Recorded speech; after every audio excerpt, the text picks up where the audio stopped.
அனைவருக்கும் கணித வணக்கம்.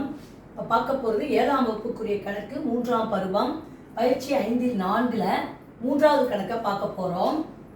2 5 5 1 3 2 2 1 3 5 3 இதனுடைய முகடை காண்க அப்படின்னு சொல்லி கொடுத்துருக்காங்க.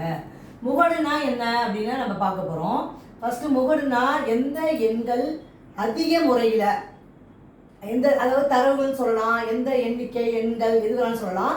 அதிக எண்ணிக்கையில் எந்த எண் வருதோ அதுதான் அந்த கணக்குக்கு உள்ள முகடு. இந்த கணக்கை பொறுத்த வரைக்கும் கொடுக்கப்பட்ட எண்களை ஃபஸ்ட்டு நான் வரிசைப்படுத்தி எழுதிக்கிறேன். 1 ஃபஸ்ட்டு போட்டுக்கிறேன். 1 எத்தனை இருக்குது? 2 இருக்குது.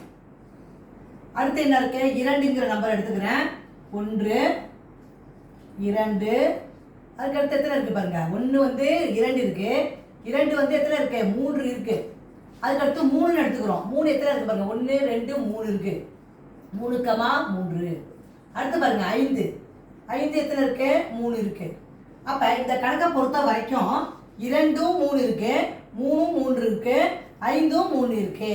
அப்போ இந்த கணக்குக்குரிய விடை முகடு இஸ் ஈக்குவல் சமமாகவே வந்திருக்கு. 1 மட்டும்தான் 2 தடவை வந்திருக்கு, மற்றெல்லாம் 3 தடவை வந்திருக்கு. அப்போ தேர்ஃபோர் முகடு ஈக்குவல் 2, 3, 5 இதுதான் இந்த கணக்குக்குரிய விடையாகும். புரிஞ்சுங்களா?